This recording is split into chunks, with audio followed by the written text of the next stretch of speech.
அவர் இருக்கிறது வரையிலும், அவர் நம்மோடு கூட இருக்கிறது வரையிலும் நாம் தீங்கை காண வேண்டிய தேவையில்லை.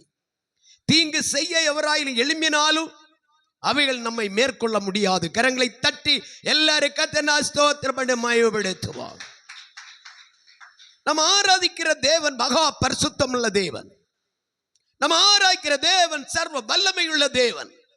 நம்ம ஆராய்க்கிற தேவன் மகா ராஜாதி ராஜா. அவர் ஒரு வார்த்தை சொன்னால் போதும், அது அப்படியே ஆகும். உனக்கு எதிராக எத்தனை சூழ்ச்சிகள் எழும்பினாலும், இஸ்ரவேலுக்கு விரோதமான மந்திரவாதமோ யாக்கோபுக்கு விரோதமான குறிச்சொல்ல ஒன்றுமே இல்லை. நம்ம ஆராய்க்கிறவன் ஒருவரே ராஜாதி ராஜா. நம்முடைய ஆக்கிரியை அவர் அகற்றுவார். நீ தீங்கை காணாதிருப்பாய். தீங்கு செய்ய நமக்கு எதிராக எவர் எழும்பினாலும் அவை ஒன்று நம்மை மேற்கொள்ள முடியாது. நம்மை சுற்றிலுமா கர்த்தர் நம்முடைய மத்தியில் இருந்து கொண்டிருக்கிறார். அவருடைய பிரசன்னம் நம்மேல் தங்கி இருக்கிறது. சங்கீதத்திலே வாசித்தது போல தேவனுடைய கிருபை நம்மேல் சூழ்ந்திருக்குமோ நாம் பயப்பட வேண்டிய தேவை இல்லை. கர்த்தரை நம்பி இருக்கிறவனையோ கிருபை, சொல்லுங்க எல்லாரும், கர்த்தரை நம்பி இருக்கிறவனையோ கிருபை சூழ்ந்து கொள்ளும். தேவனுடைய கிருபை எந்த மனுஷனை சூழ்ந்திருக்கிறதோ அந்த மனுஷனை சத்துரு மேற்கொள்ளவே முடியாது.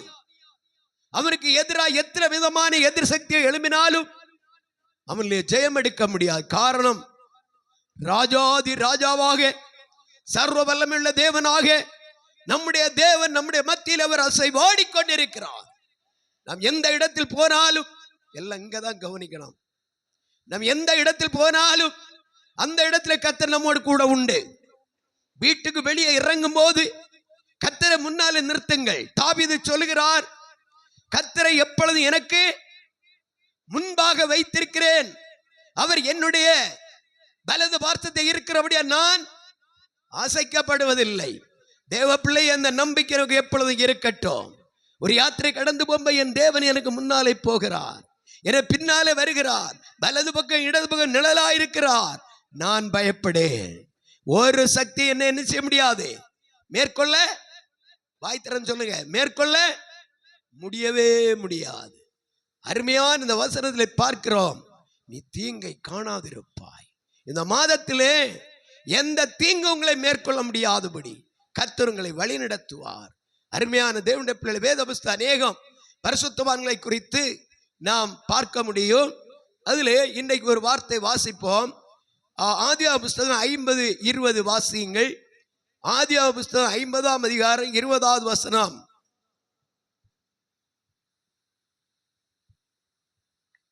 ஆதியாகமம் 50:20.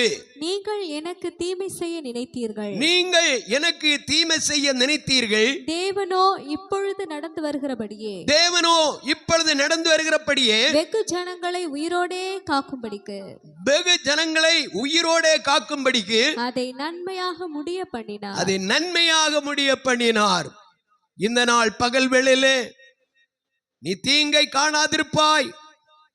இஸ்ரவேலின் தேவன் ராஜாதி ராஜா உன் நடுவில் இருக்கிறார் வாசித்தது போல இந்த மாதம் முழுவதும் நாம் தீங்கை காணப்போவதில்லை. தீங்குக்காய் எவர் எழும்புகிறார்களோ அவைகள் நம்மை மேற்கொள்ள முடியாதபடி கர்த்தர் நம்மோடு கூட நம்மை நடத்தி நம்மை மேன்மைப்படுத்த போகிறார். கரங்களை தட்டி எல்லாரும் கர்த்தரை ஸ்தோத்திரம் பண்ணி மகிமைப்படுத்துவோம்.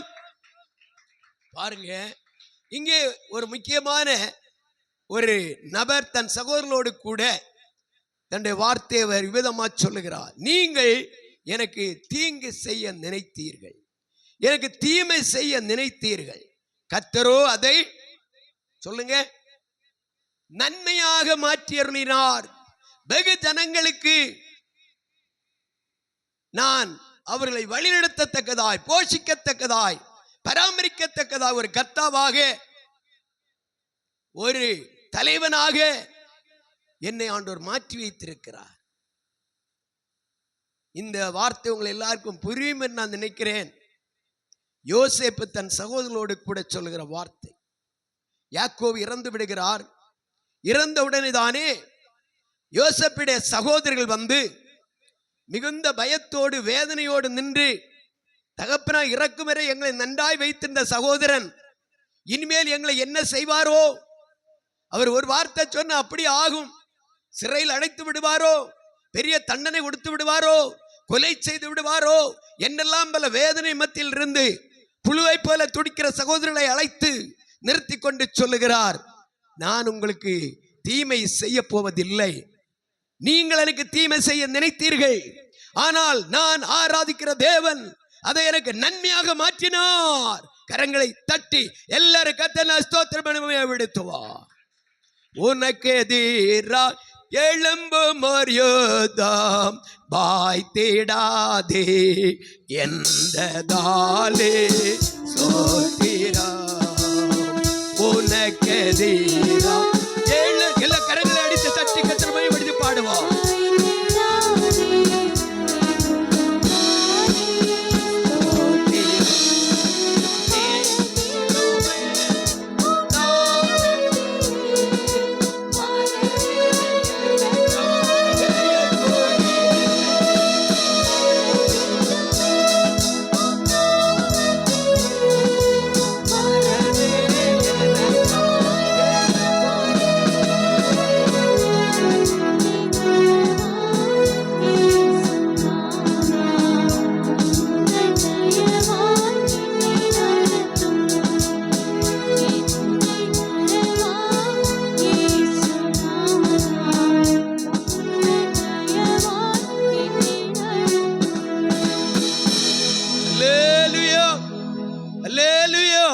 அருமையான இந்த பகல் வேளை தேவனுடைய வார்த்தை தேவ பிள்ளைகளாகி நம்முடைய வாழ்க்கையில இந்த மாதத்தில் கர்த்தர் தந்திருக்கும் வார்த்தை, நமக்கு எதிராக எவர் தீங்கு செய்ய எழும்பினாலும் அவைகள் நம்மை மேற்கொள்வதில்லை, நம்மை மேற்கொள்ள முடியாது.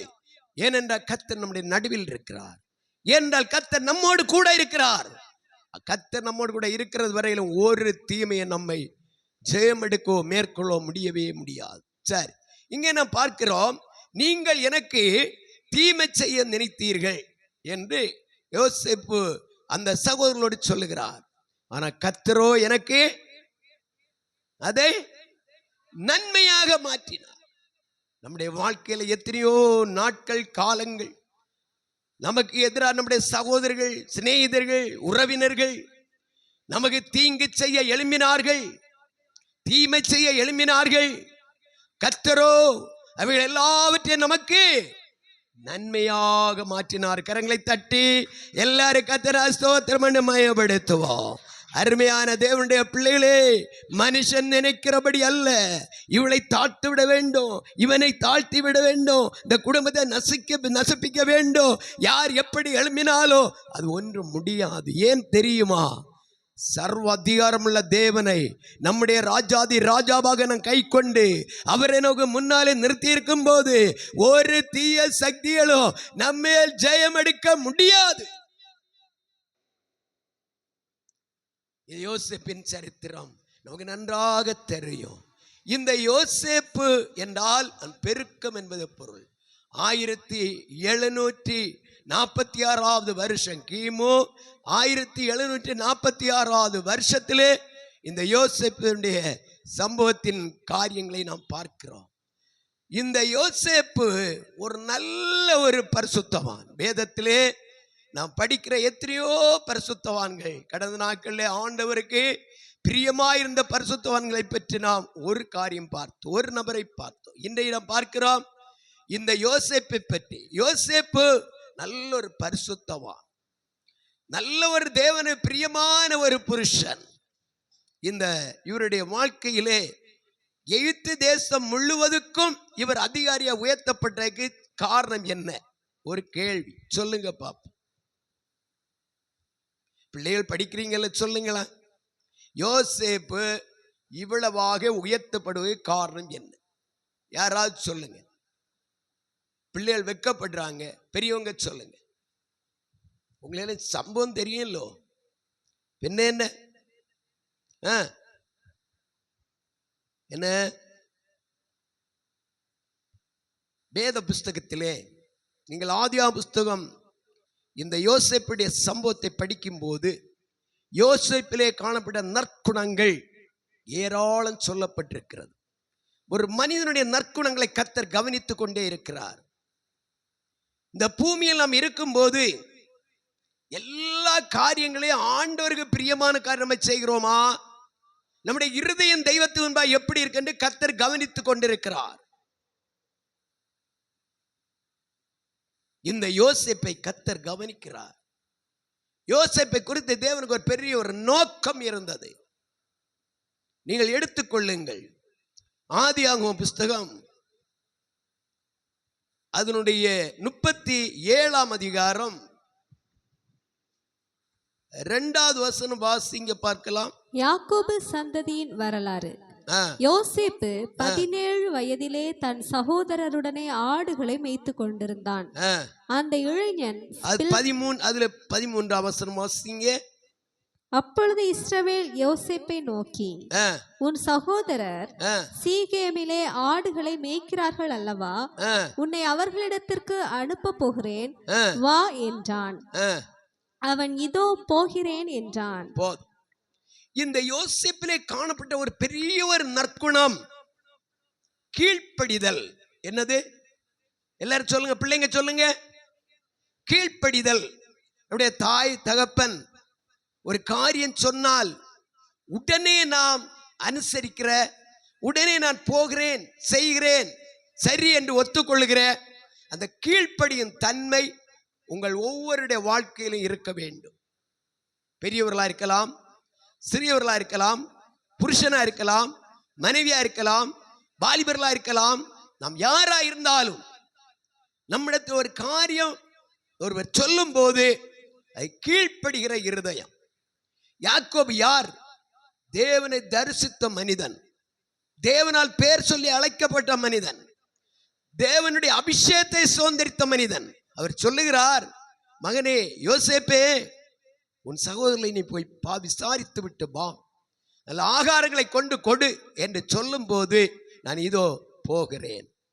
அதுக்கு முந்தின வசனங்கள் நீங்கள் படிக்கும் போது இந்த யோசேப்பை மற்ற எல்லா சகோதரர்களும் வெறுக்க ஆரம்பித்தார்கள். சரி, அடுத்த கேள்வி, யோசேப்பை சகோதரர்கள் வெறுக்க காரணம் என்ன? இங்க இருக்கிற வாலிப பிள்ளைகள் சொல்லுங்க பாப்பா. தலை கவிழ்ந்து போக அல்ல, தலை நிமிர்ந்து சொல்லுங்க பாப்பா. என்னம்மா? ஏம்மா, நாங்க இந்த பிள்ளைகிட்ட கேட்டேன், சொல்லுங்க அம்மா. எல்லா பேரும் மறந்து போச்சு, தெரியும் இல்லையா? சரி, நீங்க யாராவது சொல்லுங்க.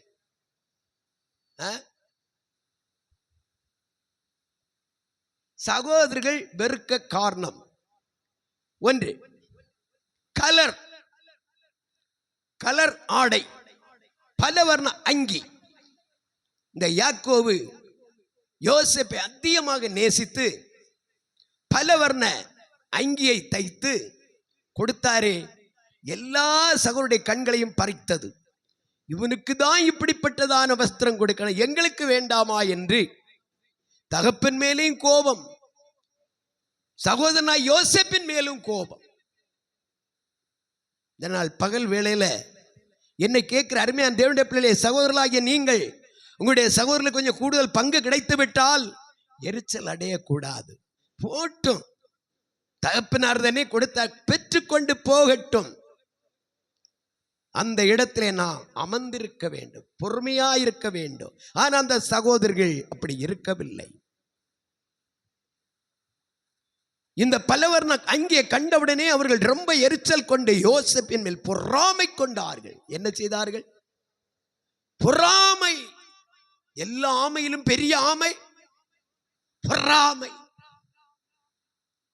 இன்றைக்கு இந்த பகல் வேளையில தேவனுடைய வார்த்தை கேட்கிற தேவ பிள்ளையே, இந்த பொறாமைக்குள்ள எரிச்சல் இருக்கிறது, வஞ்சகம் இருக்கிறது, கர்த்தருக்கு பிரியமில்லாத சில சுவாபங்கள் உள்ள அடங்கி இருக்கிறது.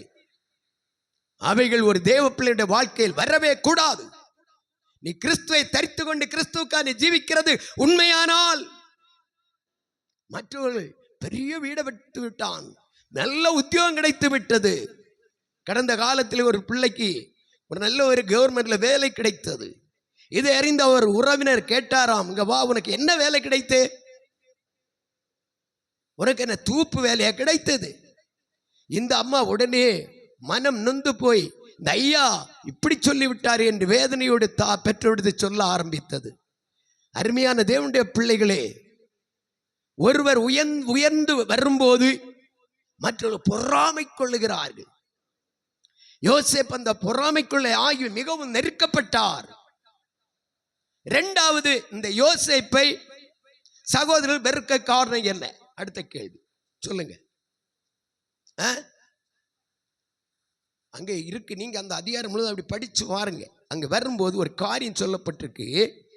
இந்த சகோதரர்கள் செய்யக்கூட அருவருப்பான காரியங்களை, பாவமான காரியங்களை, குற்றங்களை தகப்பனிடத்துக்கு எடுத்து சொல்லிக் கொண்டே வந்தார் யோசேப்பு. அது இந்த சகோதரர்களுக்கு பெரிய மன வருத்தத்தையும் எரிச்சலையும் கொடுத்தது, வெறுப்பை கொடுத்தது. எந்த ஒரு காரியத்திலும் தேவ பிள்ளைகளாகிய நாம் தேவனை பிரியமில்லாத காரியங்கள் வரும்போது சகோதரர்களுக்கு அதை எடுத்து சொன்னீங்க, இது செய்யற சரியில்லை, இன்னைக்கு ஆராதனை வரல, எங்க போனீங்க, அதை எடுத்து சொல்லணும். ஆராதனை வருகிறனால நன்மை என்னது, ஆராதனை வராதபடி மற்ற காரியங்களுக்கா போனால் நமக்கு என்ன கேடு, எடுத்து சொல்லணும். அருமையான தேவனுடைய பிள்ளைகளே, அவன் எடுத்து சொல்ல ஆரம்பித்தான் அவருடைய அருவருப்புகளை, பாவங்களை, குறைகளை, குற்றங்களை. அது அவர்களுக்கு பெரிய இதோ எரிச்சலாக மாற்றப்பட்ட, பொறாமையாக மாற்றப்பட்ட. மூன்றாவது ஒரு காரியம் என்ன சொல்லுங்க?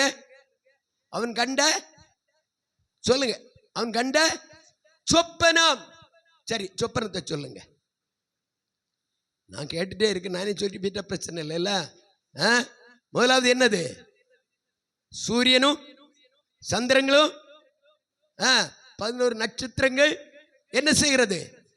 விழுந்து வணங்குகிற ஒரு காட்சி. இதை எடுத்தவன் சொன்னான். அப்ப இதை பார்த்து இதை சொன்னோன்னு அது ஒரு பெரிய பிரச்சனை. அடுத்து இன்னொரு சொப்பனம், ஒரு அரிக்கட்டு சரியா நிற்கிற, மற்ற 11 அரிக்கட்டுகளும் விழுந்து வணங்குகிறது. இதெல்லாம் கேட்டோன்னு நம்ம சொல்றோம், அப்ப நாங்கள் உன்னை வணங்க வேண்டுமா என்று அந்த காரியத்தில் அது இன்னொரு பக்கம் ஏறிச்சு. இப்படியாக தேவ மனிதனாய் யோசேப்பு சகோதரர்களால் மிகவும் வெறுக்கப்பட்டார். அப்படி வெறுக்கப்பட்டு ஒதுக்கப்பட்டதான் அந்த யோசேப்பு தகப்பன் அழைத்து சொல்கிறார், உன்னுடைய சகோதரர்களை போய் பார்த்து விசாரித்து விட்டு வா என்று சொன்னால் ஆகாரம் கையில் கொடுத்து அனுப்பும் போது நான் போகிறேன் என்று ஒத்துக்கொண்டு போகிறார். ஒரு அல்லையிலே சொல்லுவீங்களா? நாம் போவோமா? என்னையே இப்படி நெருக்கி இழிவாய் பேசி என்னை விரோதமாகவே செயல்பட்ட இவனுக்கு நான் போய் பணிவிட செய்ய வேண்டுமா? அவர்களை போய் அவனை போய் நான் விசாரிக்க வேண்டுமா என்று நாம் மறுமொழியாக தகப்பனுக்கு எதிராக பேசுவோம். ஆனால் தேவ மனிதனாய் யோசேப்பு அப்படி பேசவில்லை. பொறுமையோடு நான் போகிறேன் என்று கீழ்ப்படிதலை காண்பித்தார். நம்முடைய வாழ்க்கையில் எப்பொழுதும் கர்த்தருக்கு முன்பாக கீழ்ப்படிதல் உள்ள இருதயம் நமக்கு இருக்க வேண்டும். சரி, அடுத்தபடியாக யோசேப்பு உயர்த்தப்படுவதற்கு இன்னும் அநேக காரியங்கள் இருக்கிறது. வேதத்தில் படியுங்கள். 105ஆம் சங்கீதம் 17, 18, 19 வசனம். அவர்களுக்கு முன்னாலே ஒரு புருஷனை அனுப்பினார்.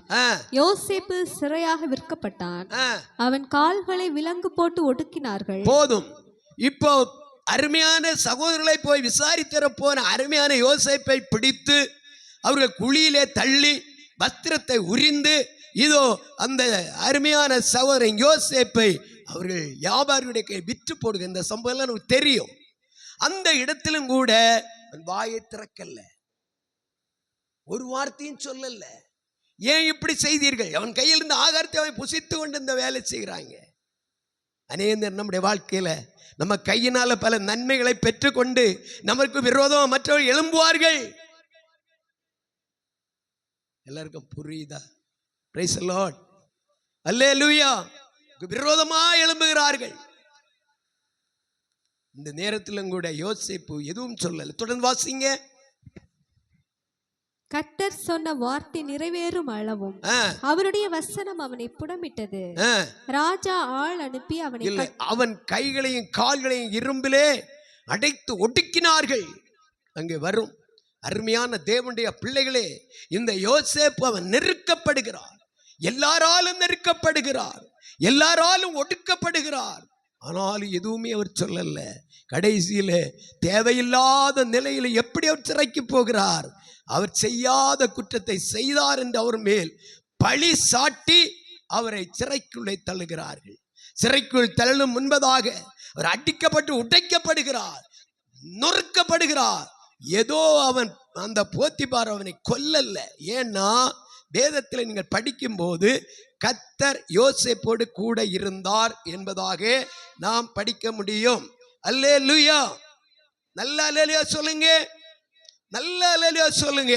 அருமையான தேவனுடைய பிள்ளைகளே, யோசேப்போடு கூட கர்த்தர் இருந்தபடியினால அந்த போத்திபாருடைய கையில தேவன் அவனுடைய ஜீவனை ஒப்பு கொடுக்கல.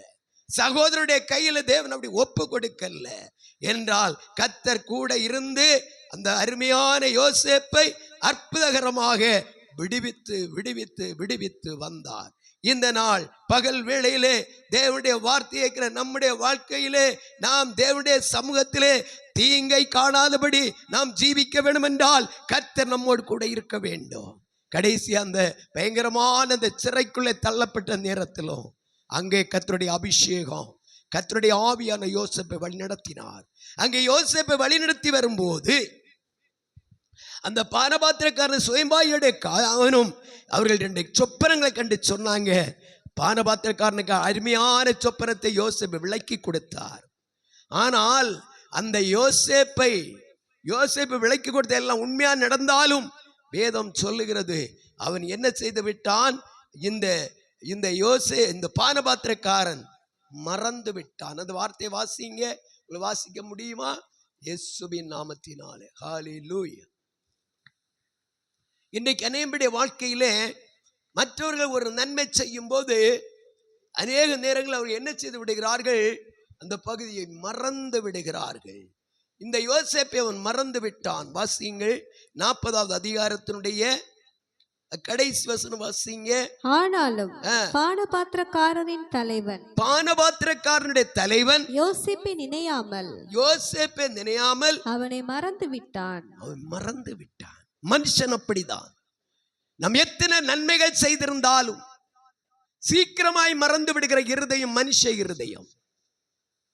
தேவனுடைய இருதயம் அதை கணக்கில் வைக்கிற இருதயம். நம்ம என்ன நன்மை செய்தாலும் காணிக்க கொடுக்கிறோம், ஜெபிக்கிறோம், அழுகிறோம், ஆண்டவரை கூப்பிடுகிறோம், எல்லாருடைய கணக்கில் தேவன் ஒழுங்குபடுத்தி வைக்கிறார். ஒரு அல்லேலூயா சொல்லுவீங்களா?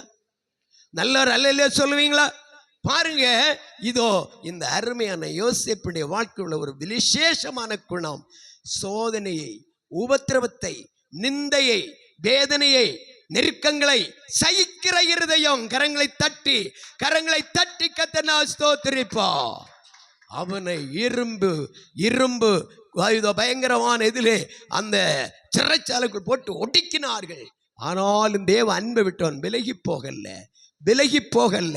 ஏனென்ற கர்த்தர் அவனோடு கூட இருந்தார். கர்த்தர் அவனோடு கூட இருந்த அந்த 37ஆம் அதிகாரத்தில் வரும், கர்த்தர் அவனோடு கூட இருந்தார் என்று ஒரு வார்த்தை. அருமையான தேவனுடைய பிள்ளைகளே, கர்த்தர் நம்மோடு கூட இருக்கும் போது எத்தனை சோர்வுகள், வேதனைகள், பிரச்சனைகள், போராட்டம், இன்னல்கள் வந்தாலும் அவை ஒன்று நம்மை மேற்கொள்ள முடியாது.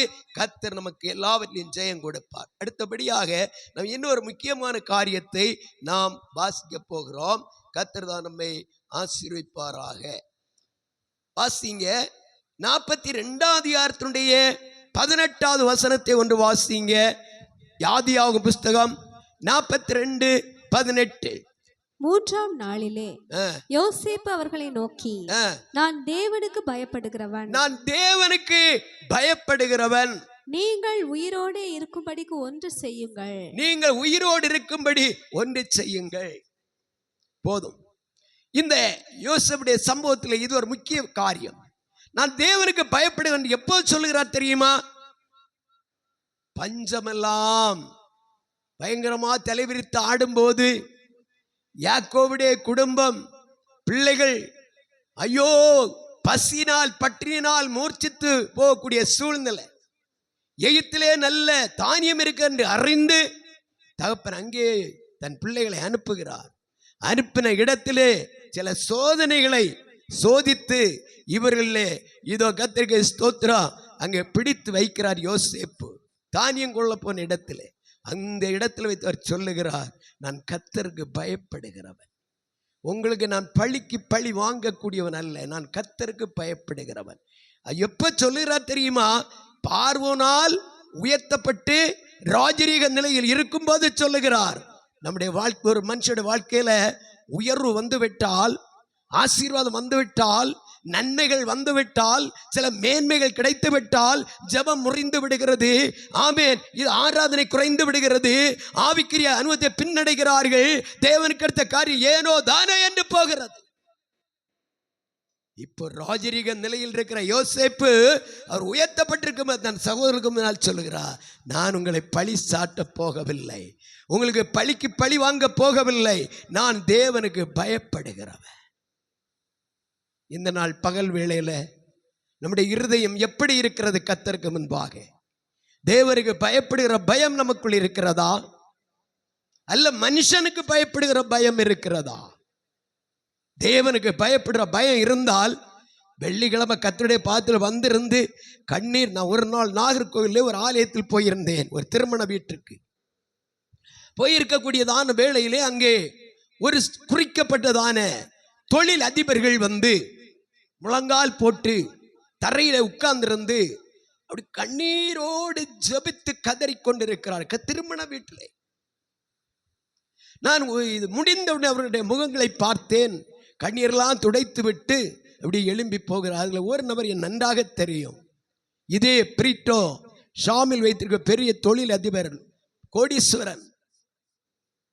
இப்படி கீழே உட்கார்ந்து, நான் சேர்ல இருக்க, அவருக்கா கீழே உட்கார்ந்து இருக்கிறார். அவ்வளவு பணிவு கர்த்தருடைய சமூகத்தில், அவ்வளவு தன்னை தாழ்த்துகிற இருதயம். ஒரு மனுஷன் உயர்வடைவதற்கு தாழ்மை தேவை. இருதயத்தின் அடிப்படையில் ஒரு தாழ்மை, சேர்ல இருக்கும் இல்லை, அதல்ல. இருதயம் கர்த்தருக்கு முன்பா தாழ்மை. உபவாச ஜெபமா லாபமா இருக்கிற எல்லாவற்றையும் அப்புறப்படுத்தி வைத்து விட்டு ஒரு 2 மணிக்கூர் கர்த்தருடைய பாத்திரம் விழுந்து கிடந்து கண்ணீர் வடிக்கணும். ஐயா, ஊழியக்காரங்கிட்ட காரியங்களை கேட்கணும், விசாரிக்கணும். என்ன செய்வோம்? பிள்ளைக்கு இப்படி இருக்கிறது, அதுக்காக ஒரு ஜெபம் போடணுமே. நாங்கள் கூடி வருகிறோம், சபையார் எடுத்து சொல்லுவோம், எல்லாரும் சேர்ந்து கர்த்தரை தேடுவோம். விடுதலை வராதா? தேவன் ஜெயம் தரமாட்டாரா? அவர் ஊக்கமாய் ஜெபித்தார்கள்.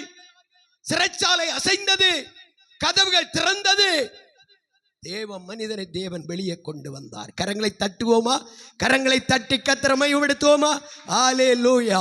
ஒருபோதும் கைவிடா, ஒரு நாளும் விலையிடா, ஒருபோதும் ஒரு நாளும் விலையிடா, ஒரு தாய் தேற்றுவது போல் தேற்றுவார், ஒரு தாய் தேற்றுவது போல் தேற்றுவார். அல்லேலூயா. அருமையான யோசேப்பு எல்லா சோதனைகளையும் சகித்தார். பழிக்கு பழி வாங்க நினைக்கல, நான் கர்த்தருக்கு பயப்படுவேன் என்று தன்னை அர்ப்பணித்தார். தன்னுடைய 17வது வயதிலே சகோதரர்களால் விற்கப்பட்டு, ஒடுக்கப்பட்டு, நொறுக்கப்பட்டு, அந்நியனுடைய கையில விற்கப்பட்டார். ஆனாலோ தன்னுடைய 30வது வயதிலே பார்வோனுக்கு முன்பாக நிறுத்தப்பட்டு பார்வோனால் உயர்த்தப்பட்டார். கரங்களை தட்டுவீங்களா? கரங்களை தட்டி கர்த்தரை மகிமைப்படுத்துவோம். இந்த யோசேப்பு தன்னுடைய 110 வயது வரையிலும் சம்பூர்ணமான வயது, நிறைந்த வயதிலே தன்னுடைய ஜீவன் கடந்து போக கர்த்தர் உதவி செய்தார். அதுக்கு பின்னாலே தான் தேவனுடைய ஜனமாய் இஸ்ரவேல் நெருக்கப்பட்டார்கள். அதுவரையில் யோசேப்பு மிக அருமையாக தன் சகோதரர்களை அன்பாக வைத்திருந்தார், உயர்ந்த ஸ்தானத்தில் வைத்திருந்தார். அவருடைய ராஜ்யபாத்து நல்ல நிலையிலே நல்ல உத்தியோகத்தின் பாதைக்குள்ளே அவர்களை வைத்து மேன்மைப்படுத்தி வைத்திருந்தார். இந்த நாள் பகல் நேரம் என்னை கேட்கிற அருமையான தேவனுடைய பிள்ளையே, செப்பனியாவின் புஸ்தகத்தில் அந்த வார்த்தையை வாசிங்க. செப்பனியாவின் புஸ்தகம் அந்த வார்த்தை என்ன சொல்லுகிற 3 அதிகாரம் 15ஆம் வசனத்தை வாசித்து பார்ப்போம். கர்த்தர் உன் ஆக்கினைகளை அகற்றி கர்த்தர் உன் ஆக்கினைகளை அகற்றி உன் சத்துருக்களை உன் சத்துருக்களை விலக்கினார். இஸ்ரவேலின் ராஜாவாகிய கர்த்தர் உன் நடுவிலே இருக்கிறார். இனி தீங்கை காணாதிருப்பாய். கர்த்தர் உன் நடுவில் இருக்கிறது வரையிலும், உன் வீட்டின் நடுவில் அவர் இருக்கிறது வரையிலும், உன் தொழிலே அவர் நடுவில் இருக்கிறது வரையிலும், உன் யாத்திரையில உன்னோடு கூட இருக்கிறது வரையிலும் நீ தீங்கை காண்பதில்லை. நீங்கள் எனக்கு தீமை செய்ய நினைத்தீர்கள், கர்த்தரோ எனக்கு அதை நன்மையாக மாற்றினார், அதை ஆசீர்வாதமாக மாற்றினார். சாதாரணமான ஆசீர்வாதமா? பார்வன் சொல்லுகிறான், நேரம் இல்லை, பின்னால் நீங்க படியுங்கள். பார்வன் சொல்லுகிறான், உன்னுடைய அதிகாரம் இல்லாதபடி ஒருவன் இந்த எகிப்து தேச கையோ காலோ அசைக்க கூடாது. எனக்கு அடுத்த ஸ்தானத்தில் நீ இருந்து நீ அதிபதியாக இருக்க வேண்டும். தன் சொந்த முத்திர மோதிரத்தை கலத்தி அவன் கையிலே கொடுத்து அவனுடைய சொந்த குதிரையின் மேல் 2வது குதிரையை ஏற்றி அருமையான வஸ்திரங்களை உடுத்தி கிரீடங்களை சூட்டி ராஜகந்தனை அவனை ஊர்வலம் கொண்டு வந்து உயர்த்தி வைத்தான் பார்வோன். இது யாருடைய நிலை? சர்வ வல்லமையுள்ள தேவனுடைய திட்டம். வேதம் சொல்லுகிற 105ஆம் சங்கீதத்திலே இதோ கர்த்தருடைய வசனம் அவனை புடமிட்டது. கர்த்தருடைய வசனம் நிறைவேறின போது அவன் உயர்த்தப்பட்டான், பார்வோனுக்கு முன்பாக மேன்மை அடைந்தான். எகிப்து தேசம் முழுவதும் மட்டுமல்ல, இஸ்ரவேல் ஜனத்துக்கே அதிபதியாக தேவன் அவனை உயர்த்தினான். உன்னை யார் வெறுக்கிறார்களோ, யார் நிந்திக்கிறார்களோ, யார் தூசிக்கிறார்களோ, யார் உனக்கு விரோதமா பொல்லாத கிரியை செய்கிறார்களோ, ஒரு தீமையோ தீங்கோ ஒன்று உன்னையோ உன் சந்ததியோ மேற்கொள்வது இல்லை. ஆனால் ஒன்று, யோசேப்பை போல கீழ்ப்படிதல், யோசேப்பை போல தாழ்மை, மற்றவர்களை பழிவாங்காத சுவாபம், கர்த்தருக்கு பயப்படுகிற எண்ணம் நமக்குள் இருக்கிறதா, கர்த்தர் நம்ம உயர்த்துவார். எல்லாம் அப்படி எழும்புவோம். தேவன் நம்மை ஆசீர்வதிப்பாராக. ஹல்லேலூயா, ஹல்லேலூயா, ஹல்லேலூயா, ஹல்லேலூயா, ஹல்லேலூயா. இயேசுவின் இரத்தத்தால் ஜெயம் எடுக்கிறோம், இயேசுவின் இரத்தத்தால் ஜெயம் எடுக்கிறோம், இயேசுவின் இரத்தத்தால் ஜெயம் எடுக்கிறோம், இயேசுவின் இரத்தத்தால் ஜெயம் எடுக்கிறோம். ஹல்லேலூயா, ஹல்லேலூயா. நம்முடைய தேவன் நம்முடைய மத்தியில் அசைவாடி கொண்டிருக்கிற நேரம், நம்முடைய தேவன் நம்முடைய மத்தியில் உலாவிக் கொண்டிருக்கிற நேரம், எல்லாருடைய கண்களையும் மூடுவோம், எல்லாருடைய கண்களையும் மூடி, ஆண்டவரே என்னும் கரத்தில் ஒப்பு கொடுக்கிறேன்.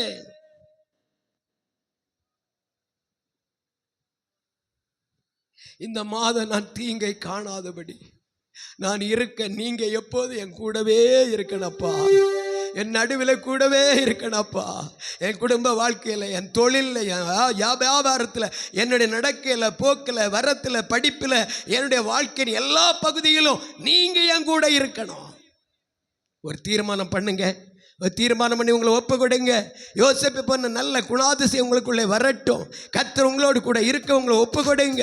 யோசேப்பு சொல்லுகிறா, நான் கர்த்தருக்கு பயப்படுகிறவன், நான் உங்களுக்கு தீமை செய்வது இல்லை, நீங்கள் எனக்கு தீமை செய்ய நினைத்தீர்கள், ஆனால் கர்த்தர் அதை தேவனுக்கு நன்மையாக மாற்றினார்.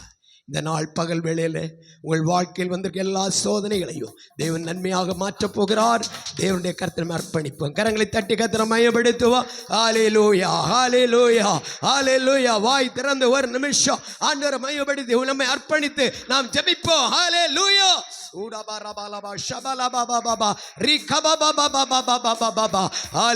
கண்களை விழித்து வேடிக்கை பார்க்க அல்ல நான் வரல, எல்லாருடைய கண்களை மூடி, ஆண்டவரே நான் கேட்ட தேவ சத்தியத்தின்படி என்னுடைய வாழ்க்கையை அர்ப்பணிக்கிறேன், உமக்கு உகந்ததா என்னை மாற்றுங்க,